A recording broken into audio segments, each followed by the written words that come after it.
A number of years ago, I started to make a list of all the things one needed to know about investing. I wanted to capture the favourite quotes I'd read and the lessons I've learned. This ended up being a much more ambitious project than I envisaged, and it remains an ongoing one. So in today's show, Mark Creedon and I are going to share with you a list of 24 things we believe you need to understand about investing, the economy and business. But this list is based on the musings of Morgan Housell, my favourite finance writer, and I'm sure you're going to get some insights from my chat with Mark today, whether you're a beginning investor, an experienced investor, or a business person. So, welcome to today's show. Welcome to the Michael Yardney podcast, where twice each week you will learn a number of new ideas regarding success, property investment, and money in around 30 minutes. Our show is brought to you by Metropole, who specialise in helping you grow, protect and pass on your wealth through strategic property and wealth advice. Now here's your host, Michael Yardney, Australia's authority in wealth creation through property, who has been voted one of Australia's top 50 most influential thought leaders.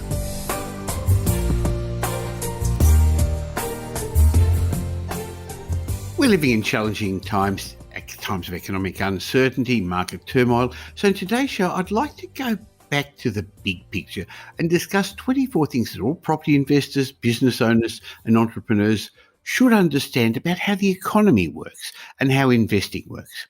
Now, over the years, one of my favourite columnists, whose articles I read regularly, is Morgan Housell. He used to write for the Motley Fool and he now writes for the Collaborative Fund. He writes a lot about behavioural finance and why supposedly rational people act irrationally when it comes to money, to finance and to their businesses. Now, a number of years ago, he wrote a great column where he detailed 122 things everyone should know about investing in the economy. And there were some great lessons to take away from this article. So I've pulled out a number of these to discuss today with my business partner, Mark Creedon, founder of Business Accelerator Mastermind. Hello, Mark. Hello, Michael. Always good to be here with you.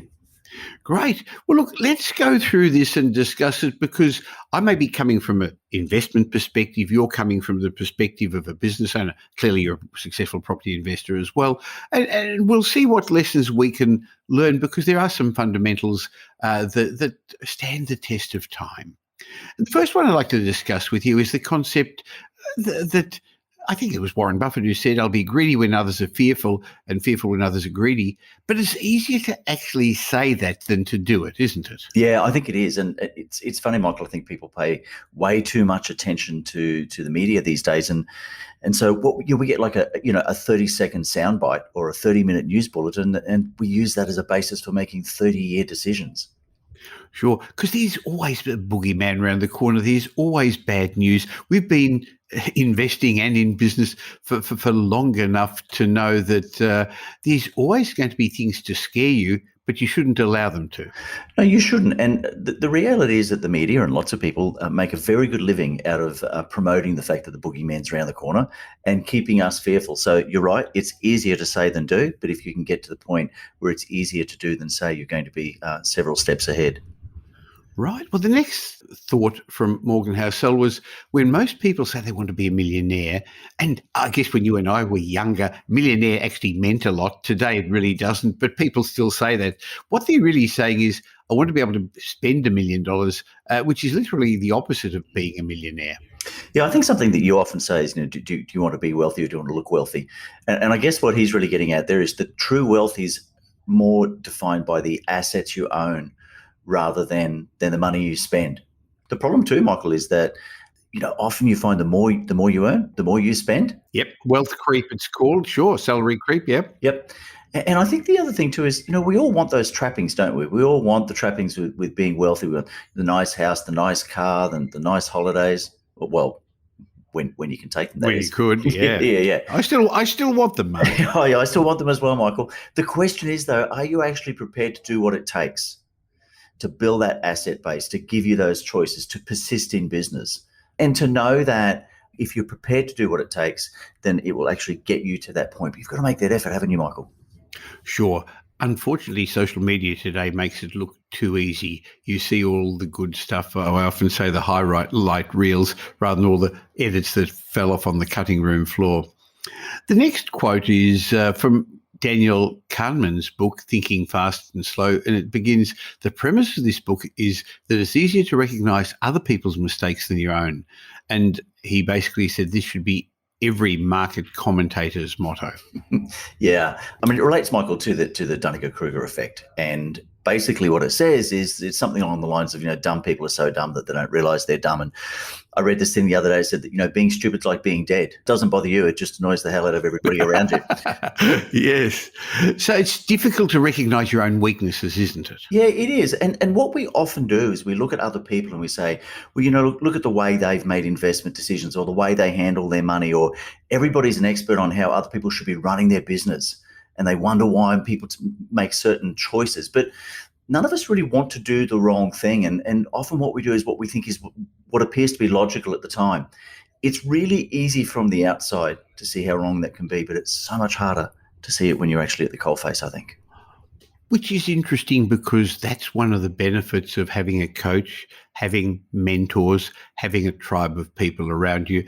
And I know that a large part of your day is helping business people by mentoring them in Business Accelerator Mastermind, but also giving them that, seeing their blind spots and helping them see their errors. Yeah, it is. And it's so much harder to see it for yourself. And, Michael, that's something that we do with our Mastermind members. And it's something that you and I do for each other. We mentor each other and just point out each other's blind spots. And the funny thing is that sometimes when somebody points it out, it seems so obvious once it's shown to you. But when you're at the coalface, you just don't see it. Okay, the next interesting observation from Morgan Housell, he took it from Eric Falkenstein, who said, in expert tennis, 80% of the points are won, while in amateur tennis, 80% are lost.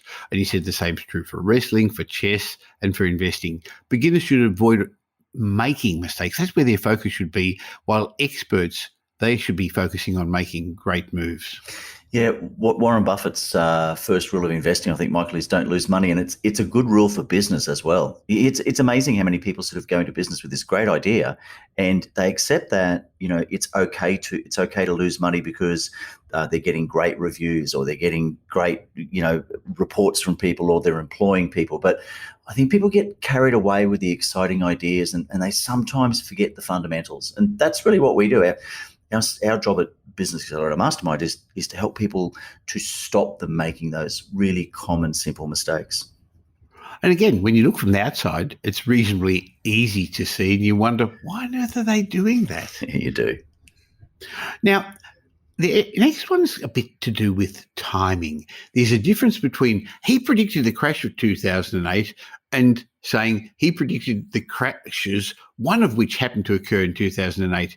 It's important to know the difference when praising all those forecasters out there who are telling you what's going to happen to the market. It's funny, Michael, when I first started working with you, and I remember being at a barbecue and it occurred to me that at this barbecue and people were asking me about you and your property advice, and I realized at this barbecue of 25 people, there were 25 property experts at the barbecue. And I guess it's something, there's 25 million property experts around Australia. Everyone's got an opinion on property.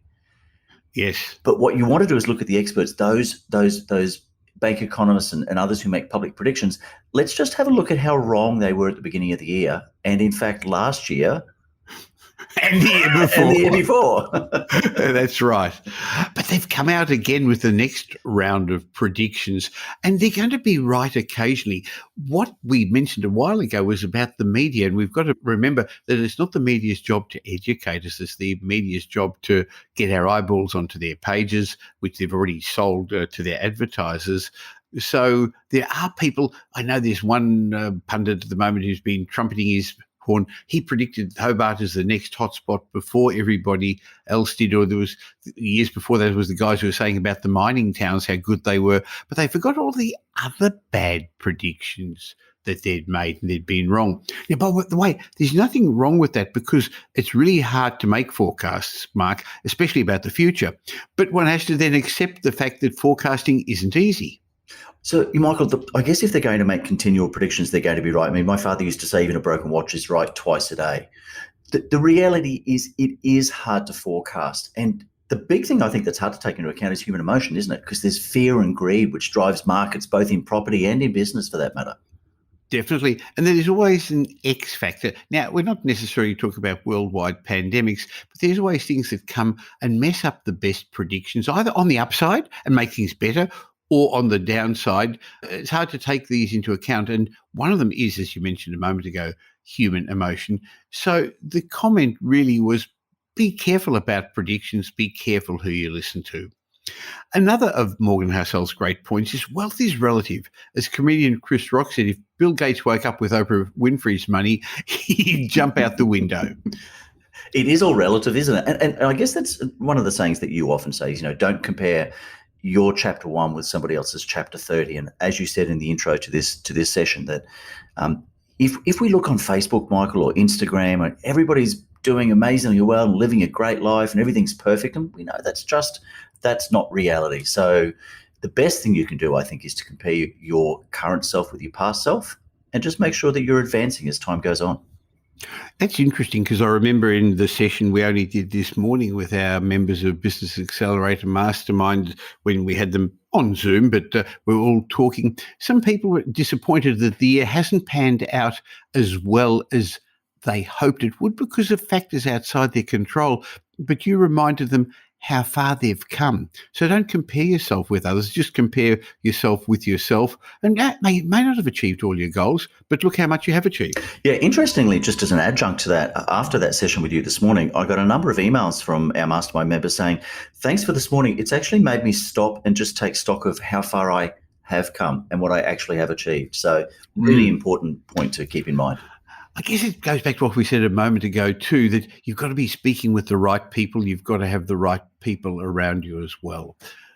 Another point from Morgan Housell's great article, and I'll put a link to it in the show notes so people can read all 122 points, was that in the Financial Times it said in 2008 the 3 most admired personalities in sport were probably Tiger Woods, Lance Armstrong, and Oscar Pistorius. The same falls from grace happen in investing. Choose your role models carefully. Now, once a year I play a game with Rob Berlander, who you know well, who's since retired. We've gone back a long, long way. And when we get together on the Gold Coast, we play the game of where are they now? We pull out old copies of Australian Property Investor magazine that went broke. Even the magazine went broke. And we have a look at all those people with their shiny red Ferraris and telling you what's going on. There aren't many who've actually stood the test of time, Mark. No, and Michael, that's very true in property. It's also true in business as well. If I go back 10 years, the businesses that you might have admired might have been businesses like Nokia or Kodak or Blockbuster, because of their mammoth success and their presence around the world. And so you could definitely play where are they now with those 3 companies.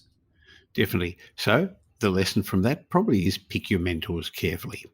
The next point was investor Nick Murray once said, timing the market's a fool's game, whereas time in the market is your greatest natural advantage. He said, remember this next time you're compared to cash out. Now, Morgan Housell is in particular talking about the stock market, which is more liquid and it's easier to cash in and out. But it's the same in property, where people think timing's important. And it is to a degree, but it's not as important as most people think. You can make money at any stage of the cycle. I've noticed successful investors make money at all stages of the cycle. And interestingly, Mark, unsuccessful investors tend to lose money at the same stage of the cycle the others do well at. Yeah, very true, and it's true in business. I had a Zoom session with somebody who was interested in joining Mastermind, and their question to me was, Michael, can you help me get into a business that's going to make me a lot of money really quickly? And business is the same. You have to put the hard yards in. It's not so much about, it's not the timing of when you start your business. It's your time in the business, the effort you put into it. I think the principles are very similar, aren't they? They are. So in business, you've got to be resilient and keep working at it and keep improving and keep growing. And in property, don't try and time the market. Don't try and be smart. Just get into the market and hold the right assets for the long term. That will be more important. Jason Swig, who's a journalist in America that I follow as well, was in one of Morgan Housell's comments, because he said the advice that sounds the best in the short run is almost always the most dangerous in the long run. Yeah, I think enough said there, Michael. We don't need to say too much more on that, or we'll probably, spoil it. We will. Other than to say that my system of getting wealthy through property sounds too simple for many highly educated people. They think there must be something more, and they look for the next fancy hotspot or the shortcut, fast ways to build wealth when they don't really need to. They should just stick to the fundamentals. But this is the trouble that I see with some very, very intelligent people in their own businesses, in their own careers. They think they can translate those skills to property, and initially they can't. Those skills aren't interchangeable. It doesn't mean that they're dumb. It's the old story, if you judge a fish by its ability to climb a tree, you always think it's dumb also. So don't look for complicated ways around it. And it's true, Michael, you and I both know some people who are very, very clever professionals, and they think that being great professionals will actually give them the skills they need to run the business of their profession, and yet they're entirely different skill sets. So they might be very, very, very clever at what they do professionally and what they've learned, but maybe not so good at running the business side of things. These are some really good lessons that Morgan Housell pulled out, aren't they? Yeah, they're great. And they're classics too. They keep applying, don't they? Sure, including the one from billionaire investor Ray Dalio, who once said, "The more you think you know, the more closed-minded you'll be." And he said, repeat this line to yourself next time you're certain about something. It's called confirmation bias, isn't it? Yeah, it is confirmation bias. And I think that it's a good reminder of the importance of just being a student forever, always being prepared, read information. We were talking this morning, Michael, about how you stay motivated. And it's about speaking with people, listening to podcasts, reading books, reading articles. And also from people whose opinions differ from yours. So earlier this year, I had Harry Dent on, who's got a very different view of what's going to happen in the world. Same with Robert Kiyosaki. By the way, both of them thought in October the world would come to an end. Interestingly, we're both still here.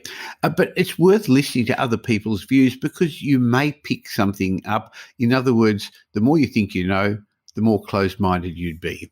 Mind you, October's not over. You're going to leave me nervous for the next 16 days now, Michael. But by the time people will hear this podcast, it'll be the end of October. Perfect. So we'll see. You've given away one of our secrets that we pre-record. John Reed once wrote, when you first start to study a field, it seems like you've got to remember a bazillion things, but you don't. What you need to do is identify the core principles, generally, 3 to 12 of them, and that's what governs the field. The million things you think you need to have memorized are simply various combinations of those core principles. And the suggestion from Morgan Housell was keep that in mind when you get frustrated over complicated things. Yeah, absolutely. Stick to the basic fundamentals. It comes back to what you said before about choosing your mentors carefully and don't get overwhelmed because there is so much information. And Michael, that's made more prevalent with the internet as well. I mean, there's just so much information on the internet around property, around investing, around business. Most of it's wrong, Mark. Yeah, it is. Have you noticed that? Yes, it is. And we often see that in business. People think that they need to know everything they need to work on everything at once. Whereas I was thinking something you often say, if everything's important or if everything's urgent, then nothing's urgent. Everything's important, nothing's important. So it is about just getting a few core fundamentals, fine-tuning those, getting those really right, and working on those to grow your investment, grow your business, and advance your life. Well, I know the curriculum you take our clients in Business Accelerator Mastermind works through those three main core fundamentals of business. And it doesn't matter if you sell swimming pool equipment, cars. We've got clients from 3 continents selling professional services to very high-end products. Some of those fundamentals remain the same. Oh, they do. They absolutely do. It doesn't really matter. And I guess that's one of the things that I like about what we do in Mastermind is that we can have a range of people from various industries, but the principles remain the same, Michael.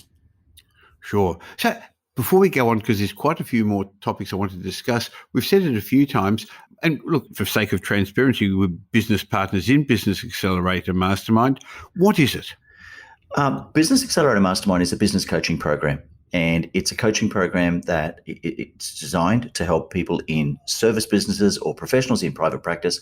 Basically, Michael, who have a good business, they're already up and running, but the business is just so reliant on them that if they step away for any extended period of time, the business, essentially can't operate without them. So it's a program that spends lots of times with me, access to you, access to other professionals and experts we have.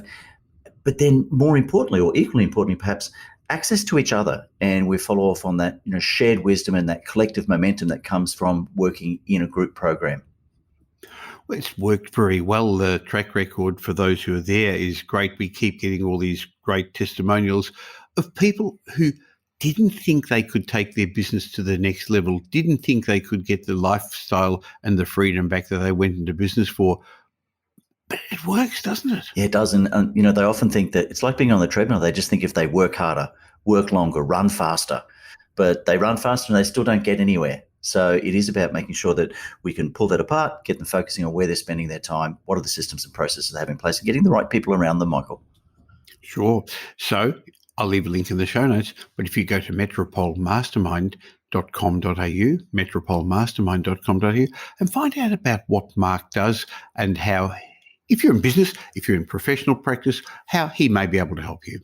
Now back to Morgan Housell's points, and he mentioned that James Grant said successful investing is about having people agree with you later. Yeah, those who take action when others sit on the sidelines will look smart later. That's interesting. When we opened the Sydney office of Metropol in 2008, that was actually the beginning of the global financial crisis. And I remember those times. We bought a lot of apartments for our clients in the inner west of Sydney. I remember, Mark, 260,000, 270,000. Boy, it was an expensive two-bedroom apartment in Dulwich Hill and New Farm and places like that for 280,000 if you paid that much. And everyone thought we were crazy then. Look what those properties are worth today. So you don't have to have other people agree with what you're doing as long as you know what you're doing. Yeah, that's right. I'll have 5 of those at that price. Thank you. Yeah. You couldn't buy the single garage in Sydney today. Scott Adams wrote, a person with a flexible schedule and average resources will be happier than a rich person who has everything except a flexible schedule. Step 1 in your search for happiness is to continuously work to having control of your schedule. Now, Mark, this is the basis of what you teach people in Business Accelerator Mastermind, isn't it? Yeah, it is. The more we feel in control of our lives, the happier we feel. And one of the very first things we do is we work out what is the highest and best use of your time and how do we get you working in that, spending most of your time working in its highest and best use capacity. It's interesting. So learn to control what you can control and be prepared to let go of what you can't control. You know that we recently at Metropol had Rhonda Britton help our team get through the challenges of COVID. You had her for the members of Business Accelerator Mastermind in their own small group setting, and that went really, really well. I had her on this podcast, and what she said is there's lots of things that we can't control at the moment in the world, external factors. Don't get upset that you can't control those. Just take advantage of those things you can control. Yeah, it's great advice, Michael, isn't it? Sure. Next point was investors want to believe in someone. Forecasters want to earn a living. One of these groups is going to be disappointed. I think you know which. I don't think we need to comment on that one, do we? I think it's a pretty clear message. That is right, yes. Next point, as the saying goes, save a little bit of money each month and at the end of the month you'll be surprised how little you still have. Yeah, it's the basics, isn't it? Spend less than you earn, save, invest. So I think, Michael, if you want to become wealthy, you need a money management system. You want to become wealthy or successful, you can't just save a little bit each month. You've got to do what the government does. You've got to take money out of each pay packet and probably more than you think, probably more than 10%. Yes, that's right, because the government knows that if they ask you for their money, the tax at the end of the year, or even at the end of the month, you won't have it. So you take it out first. That makes sense. John Maynard Keynes once wrote, it's safer to be a speculator than an investor in the sense that a speculator is one who runs risks of which he's aware, but an investor is one who runs risks of which they're unaware. This is something I often say to clients who want to look for the next hotspot or go again, fight against the big trends. They want to invest in regional Australia because they've just been there on holiday and it's really nice, or they think it's the right time to invest there. And I asked them, are you an investor or are you a speculator? And they say they're an investor when they're not. They're taking risks. So I guess the comment here really is at least a speculator knows they're speculating. Yeah, 100%. I mean, you go to the casino, you know you're speculating, you're gambling. The roulette table, it's red or black or one of the 36 numbers. But I think too many people think they're investigating, think they're actually investing. Maybe they should be doing some more investigating. But in actual fact, they're speculating, Michael.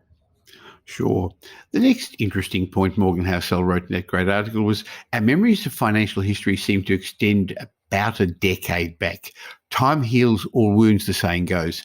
It also erases many important lessons, Mark. Yeah, it does. And in fact, it's interesting when you were talking about opening the Sydney office of Metropole before, we were talking about the GFC. If we were talking about big impacts on our market and on the economy, probably the GFC is almost forgotten about now. It's all about COVID and the impact that it has. That's that.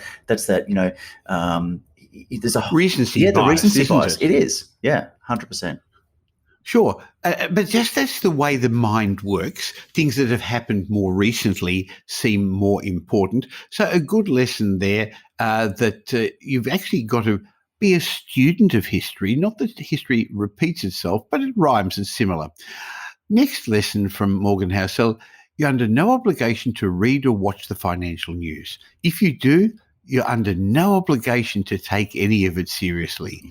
Yeah, it's very wise words. It's very wise words. And you said it before, it's not the media's job to educate you. It's their job to get your eyeballs on the space that they've already sold to their advertisers. So I can't remember who I read this from, but they said something along the lines of, if you don't read the newspaper, you're uninformed. And if you do read the newspaper, you're misinformed. Yeah. And that gets back to what we were saying before, Michael, about having a good group of people around you, listening to, a number of people, making sure you're choosing your mentors very carefully, but making sure that you're stretching your information seeking far and wide.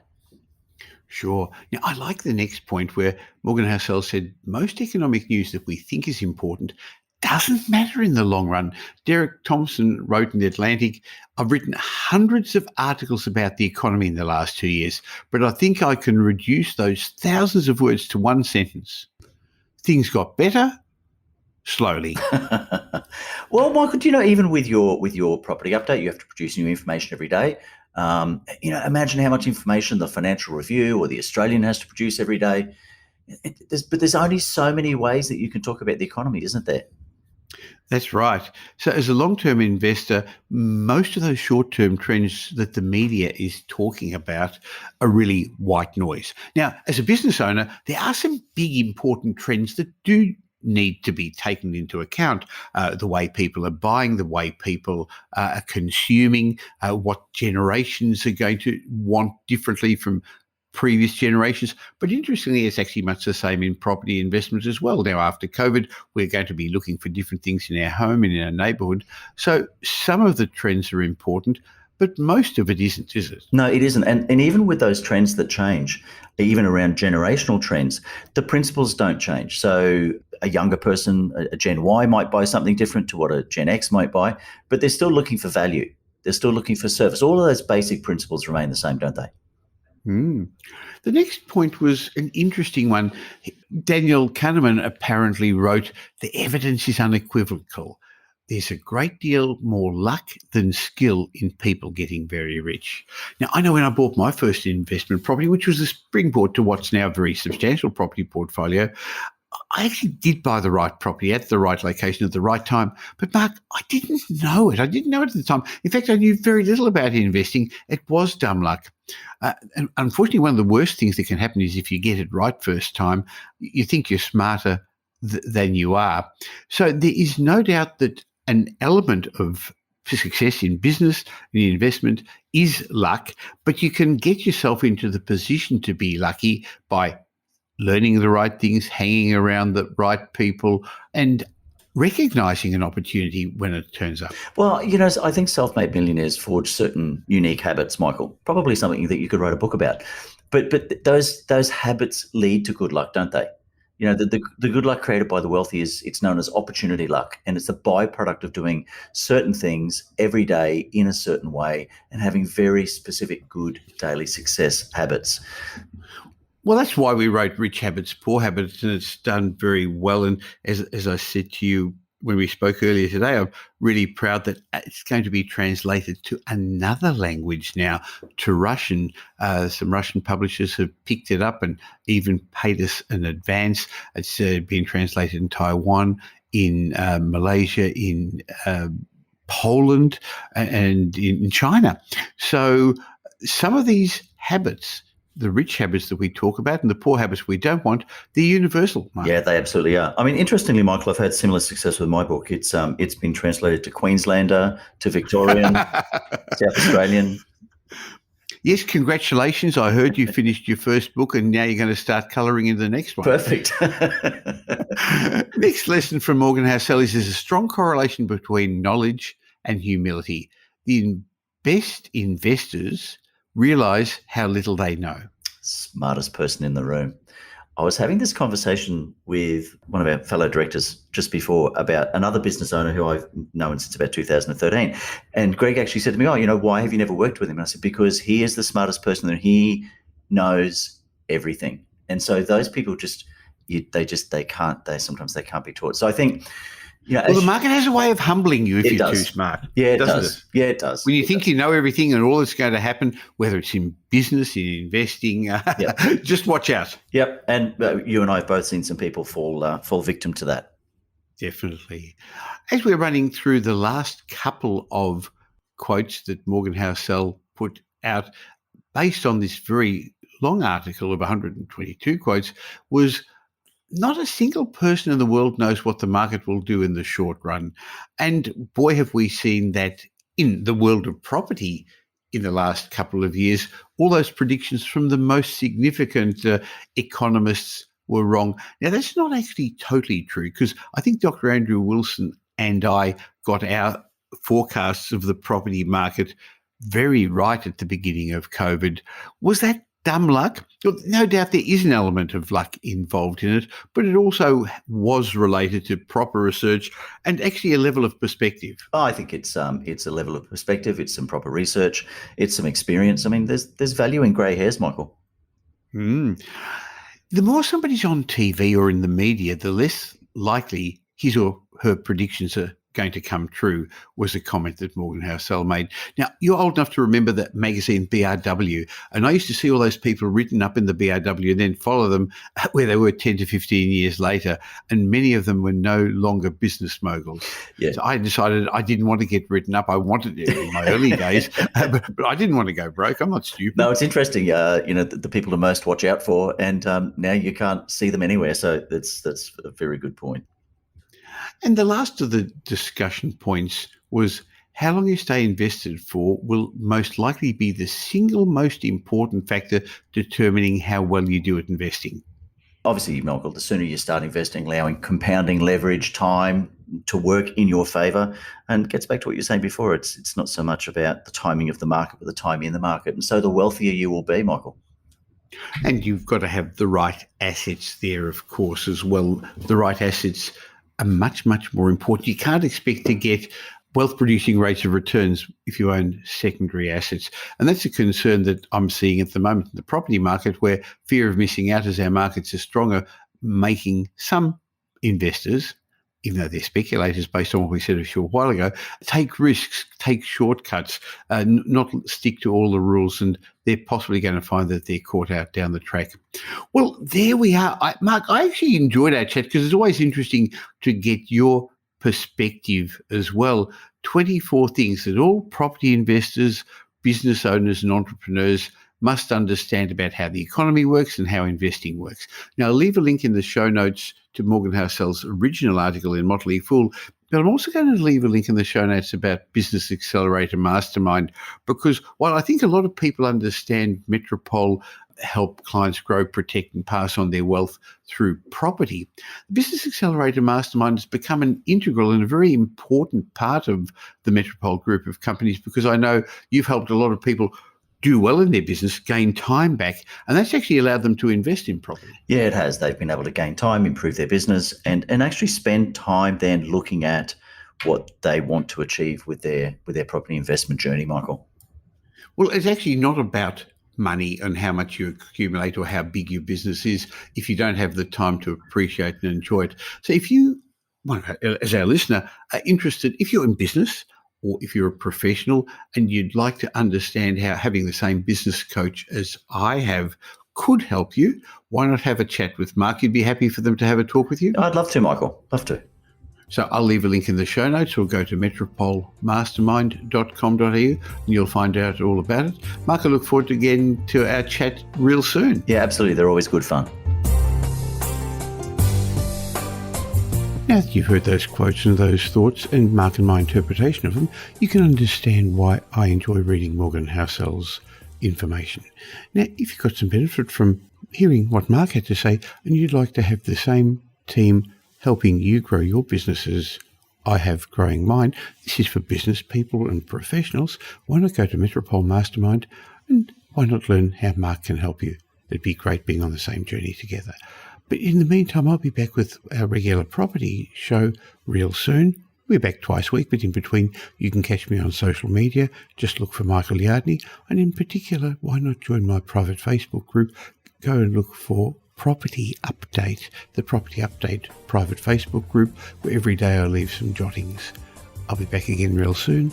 In the meantime, have a great week. Make it a great week. Thanks for listening to this episode of the Michael Yardney podcast, which was brought to you by Metropol, who help their clients grow, protect, and pass on their wealth through strategic property and wealth advice.